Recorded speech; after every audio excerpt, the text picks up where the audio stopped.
Today I need to tell you something I never thought could happen to me. I woke up early, went to make coffee, and before I even touched the mug, I heard an unusual sound outside my glass doors. It wasn't the rustle of leaves or the cry of a bird. It was deeper, trembling, almost like someone was crying. I pulled the curtain aside, and my heart stopped.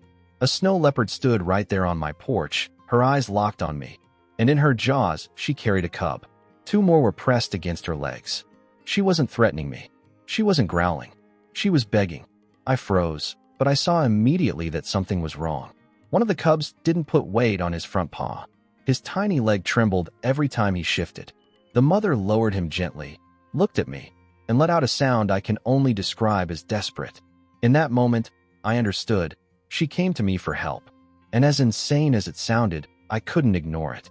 I grabbed my phone with shaking hands and called Maya, a veterinarian friend who had once helped rehabilitate wild cats. I told her everything in one breath.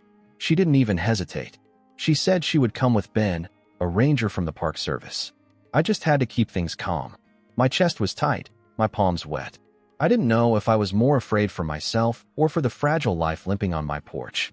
The minutes before they arrived felt endless. I pushed my dog into the back room, shut down every noisy appliance, and stepped slowly to the door. I didn't open it fully, just cracked it enough to show I wasn't a threat. The leopard didn't move closer, but she didn't leave either. The cub whimpered, lifting his paw with every twitch.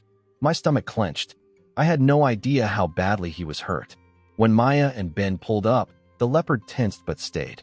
Ben set up a simple wooden board to gently block one side of the porch, narrowing the space so no one would panic. Maya spoke softly, her voice steady, while she prepared saline, clean gauze, and a small syringe. We all knew we couldn't sedate a cub in front of his mother. It had to be quick and careful. With a calmness I didn't feel inside, I stepped closer with Maya at my side. The mother leopard growled low but didn't strike. She watched. She allowed it. Maya crouched, extended her hand slowly, and with a firm motion lifted the paw. A shard of glass was embedded near the pad, glinting in the light. My throat went dry. Maya pressed a clean cloth around it, removed the shard in one swift pull, and washed the wound with saline. The cub cried out, and the mother jerked forward, but Ben raised his hand, murmuring low, holding the line steady. Seconds later, it was done. A thin wrap of elastic bandage, nothing more. I didn't breathe until the cub was back at his mother's side. She sniffed him, licked his fur, then looked back at us. Her eyes were steady, unblinking, and I swear there was something more than instinct in that stare.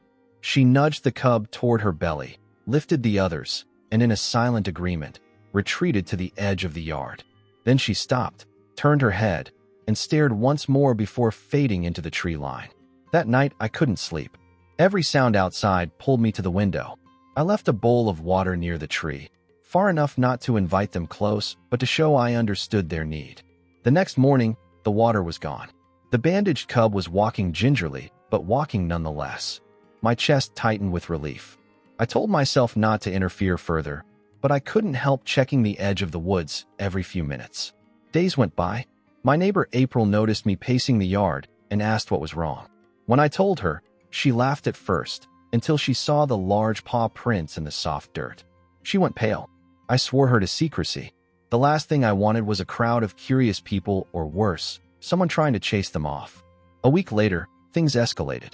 Construction crews started working higher up the slope, cutting into rock and scaring wildlife. The constant rumble of machinery carried down into the valley. Ben suggested we guide the leopard family to a safer ravine. We set up a quiet corridor of wooden pallets along a less traveled path, added reflective markers near the road, and then we waited. At dusk, the mother appeared again with her cubs. She sniffed the air, paused, then led them straight through the corridor we had built. It was as if she knew it was meant for them. I stood there, barely breathing, watching her pass with her little ones. She stopped only once, meeting my eyes for a second longer than seemed possible. No fear, no anger, just recognition. Then she disappeared with her family into the safer valley. But that wasn't the end. A few days after the relocation, Ben invited me to ride with him up to the ravine to check the site. We moved carefully through the undergrowth, and there they were, resting near a rock outcrop, the cubs tumbling clumsily over each other while their mother kept watch. Seeing them like that, alive and safe, filled me with something I can't quite name. Relief, pride, maybe even a kind of gratitude I didn't expect to feel. A month later, I spotted them again near a stream. The once injured cub leapt across the rocks like nothing had ever happened. His siblings splashed after him, while their mother drank calmly from the water. I watched from a distance, not approaching, not intruding. That was enough.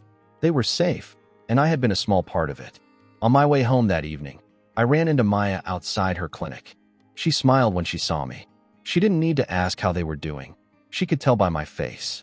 For a moment, we just stood there, neither of us speaking, but both knowing we had witnessed something rare, something worth carrying for the rest of our lives. I walked home that evening with a quiet sense of peace. I wasn't their savior. I wasn't their owner.